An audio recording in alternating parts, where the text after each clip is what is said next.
حضرت جلال الدین رومی علیہ رحمہ، آپ جانتے ہیں آپ کا بڑا ہی مقام اور مرتبہ ہے حضرت مولانا رومی علیہ رحمہ کا۔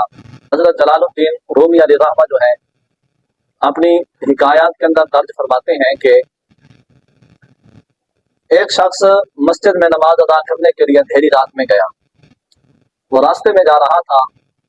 تو وہ جاتے جاتے ایک جگہ گر گیا۔ منہ کے بل جب وہ کیچڑ کے اندر گرا تو اٹھا، کیچڑ سے اٹھ کر گھر گیا، لباس چینج کیا، تبدیل کیا، پھر دوبارہ آیا۔ بارش ہوئی تھی، کیچڑ پڑا تھا راستے کے اندر، سارا راستہ بھی بالکل بوسیدہ تھا، خراب ہوا پڑا تھا۔ تو وہ آیا، دوبارہ آ کر اس نے گھر میں لباس کو تبدیل کیا، چینج کیا،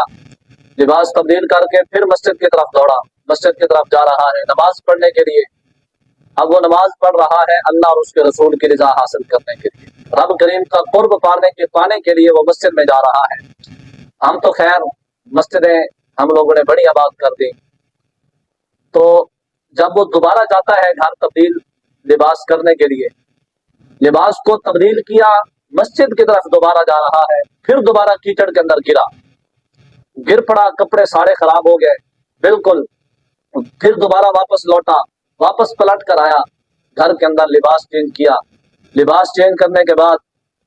اب وہ گھر سے نکلنے ہی لگا تھا کہ راستے کے اندر اس کے دروازے پر ایک شخص آیا، اس کے ہاتھ میں چراغ تھا، اس کے ہاتھ میں چراغ تھا، روشنی تھی۔ وہ بندہ اس کو لے کر، اس نمازی کو لے کر مسجد میں پہنچا کے آیا، مسجد میں بھیج دیا، پہنچا دیا۔ اب وہ نمازی بندہ، اس نے نماز پڑھ لی، نماز سے فراغت حاصل کر لی، بالکل تسلی سے فری ہو گیا، فارغ ہو گیا۔ وہ مسجد سے باہر نکلنے لگا تو اس نے اسی چراغ والے شخص کو دیکھا کہ وہ اس نمازی کا منتظر کھڑا ہے، وہ اس کا انتظار کر رہا ہے، اس کے انتظار میں کھڑا ہے۔ جب اس نے دیکھا تو وہ کہنے لگا اللہ تمہارا بھلا کرے، تم ہو کون؟ میں 2 دفعہ گرا ہوں کیچڑ میں، تو میں پھر جا کر لباس کو میں نے تبدیل کیا، لباس تبدیل کر کے پھر میں دوبارہ واپس آیا، تو 2 دفعہ تو میرے ساتھ یہ ماجرا ہوا، تیسری دفعہ تو میرے دروازے پر آیا، تو نے مجھے روشنی مہیا کی، روشنی دی اور مجھے مسجد تک پہنچا دیا، اللہ تیرا بھلا کرے۔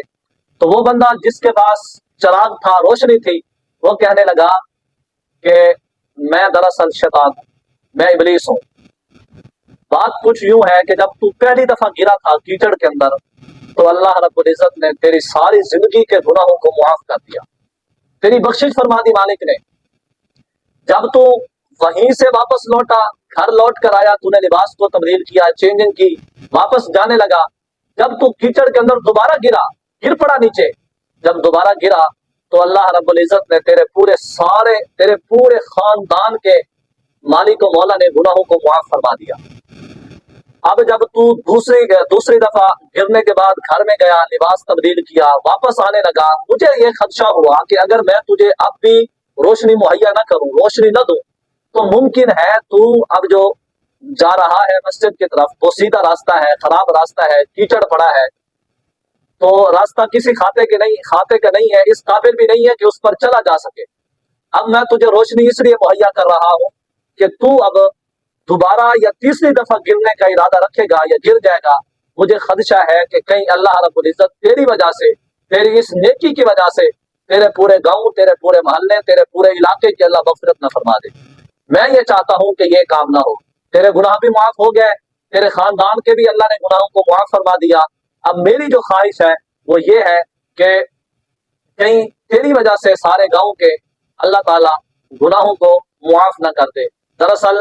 یہاں پر جو نقطے کی بات ہے وہ یہ ہے، ہم دیکھیں ہم نے مسجدوں کو کتنا آباد کیا،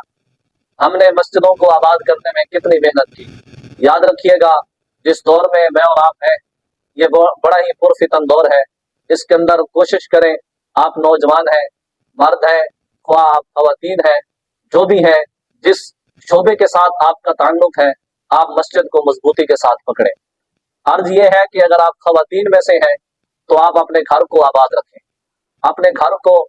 اپنی زندگی کو نماز کی خوبصورتی کے ساتھ آباد و شاد رکھیں۔ جو بندہ اللہ اور اس کے رسول صلی اللہ تعالی علیہ وسلم کے احکامات کی پیروی کرتا ہے، ان کی اتباع کرتا ہے، اللہ رب العزت اسے ہمیشہ